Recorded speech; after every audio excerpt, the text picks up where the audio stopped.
Actually, it's in the Nectar of Devotion, in the original Bhakti-rasamrita Sindhu, but because the Nectar of Devotion is actually a condensation, it's a summary study. It doesn't go into all the details. But I think it would be a good thing to do, just to know, the kind of stuff that we should avoid, or the kind of stuff that can be a problem in devotional service. And so one of these days we're going to do a series of 2 or 3 classes or darshans at the appropriate place in the book. Okay? Any more questions? What time is it? It's 8:30. Oh, it's 8:30. Oh, well, maybe we should just knock off for tonight. Yeah, this is a good place. This is a good place to knock off, because he changes the subject. And then we'll finish, tomorrow night, we'll finish chapter 19, and then that's the end of the first part, the first wave of Bhakti-rasamrita Sindhu, the ocean of the nectar of devotion. And then, I think it would be nice to talk about social vocalizer groups and like that. Okay. Like mention what we're planning and what they think. Okay, yeah, that might help us, that might give us some ideas. Okay, one of our aims has been for a long time to start different satellite groups, local groups of devotees who meet together, and with the ultimate aim of forming communities, devotional communities in different locations around the world. Now try to understand, we'd like to do something here in Chile, but number one, we don't have enough money, and number two, we have got a much better opportunity in India. Basically, here in Chile, nobody knows who we are. Nobody really understands what we're trying to do. And the other thing is that in India, we would basically come in on a very high level and have all kinds of really good contacts, and people would like us there. people just in the neighborhood, would really want us to be there and participate in our programs and stuff like that. So we would be in a much better position. We'd have so much more support and much better relationship.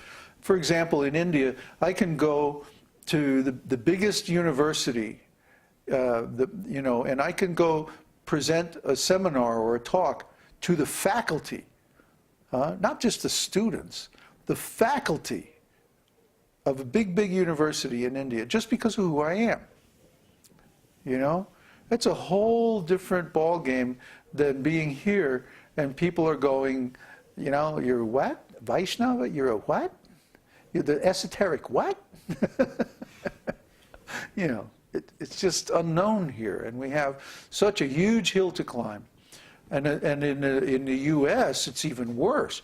In the U.S., we're in a hole because of the bad reputation that our lineage has gotten because of nonsense of my godbrothers. And I'm really sorry about that, and I'm sorry if any of you have been affected by that, but there really isn't anything I can do about it other than, what I'm doing. So, we want to encourage the development of local communities of people who follow these teachings. That's a big aim of mine, very dear to my heart. But I'm not coming back to the U.S.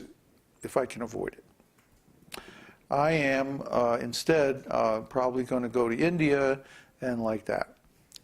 So if you're going to have a local community of devotees, it's up to you to develop it. Now recently we tried a program called the focalizer groups. We set up, I think, 9 special courses for different areas of the world. And some volunteers from among our students took up organizing the registered users that we have on our site from different parts of the world and trying to get something going. And so far it's been very slow. The main problem seems to be that the facilitators or focalizers don't know how to use the features of Moodle to develop, that's the courseware software that we use. They don't know how to use it to develop unique and interesting content for their site, for their focalizer group. So as a result, they're just kind of a bland experience, and there's nothing really compelling, or what we call in the web design work is sticky. That means a person finds something very interesting and they want to come back and visit again and again and like that. That has to do with the limitations of the software, and it also has to do with the lack of knowledge of our focalizers. And not to say anything bad about them, they have a great interest in our work, and they're really trying to do a good job, but we have to give them better tools. So we've been looking around at different software programs. And basically what we're thinking of doing now is adding a layer of software kind of in between the front page and the university. You go to the front page of our site and there's all these links going to different video, audio, seminars, articles, books, so many things. Jyotish and all. And then you finally get around to looking at that last menu way over on the right, and it says community, and you go to the link that says university, and all of a sudden you find yourself in a different world, the university. And so instead of just being a static site with kind of, which makes you kind of a passive participant, all of a sudden you're expected to be very active and post and get into a dialogue with the community and da-da-da-da-da-da. And there's nothing really in between that kind of gets you into the idea that we have a community and you can be a part of it and it's easy and like that. Of course, the people who have joined and become active in our student community up to this point are the best, most intelligent, highly motivated, and so on. So in a way, it's good that we made it a little difficult to get involved in our university program, because it has brought out the best people. And we wanted to do that. I mean, it was kind of deliberate that we made it a little difficult, a little bit required some individual initiative to become active, because we really were looking for the best and the brightest people to come first and to become the core of our community. But now we want to reach out a little bit more. One of the things that's happening as 2012 approaches is that we're getting more and more interest from people who see the promo for the 2012 movie. Like just the other day, they released a new trailer. I think it's trailer number 3. And we have had a tremendous surge of visitors. But they haven't stuck around. They come, they look at 1 or 2 pages, and then they go. And most of them never come back again. The vast majority, something like 60 or 70%. So we thought, how can we make the site more interesting? How can we make it more engaging, more sticky, as the technical term, so that they stay around for a while and they get comfortable. Maybe they read a few articles and like that. So we thought, well, how about adding social networking features to the site?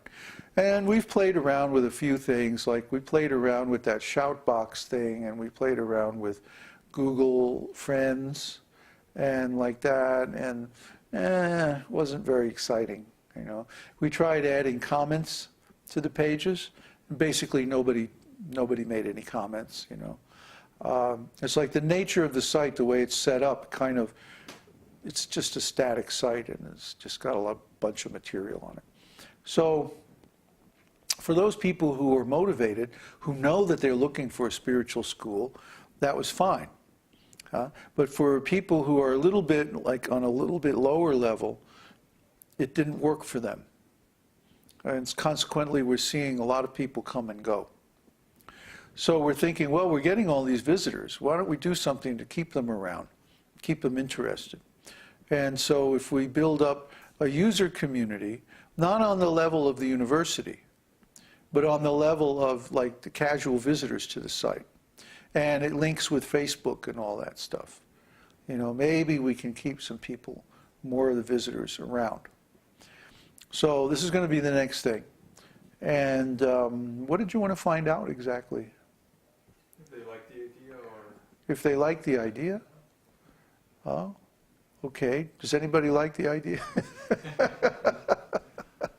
Well, of course they're going to ask, how would it look? Right? What would it do?